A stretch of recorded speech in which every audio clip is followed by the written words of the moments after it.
एक दिन बोली सफिया आकर, मैंने देखा है एक मच्छर, इतना लंबा इतना चौड़ा जैसे मोटा ताजा घोड़ा।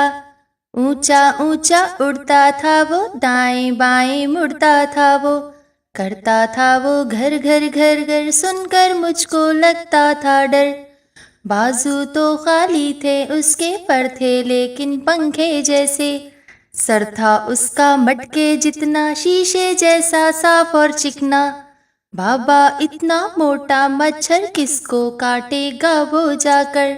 सुनकर उसकी राम कहानी, बाबा बोले बिटिया रानी, तुमने देखा है जो मच्छर, नाम है उसका हेलीकॉप्टर। तुमने देखा है जो मच्छर, नाम है उसका हेलीकॉप्टर।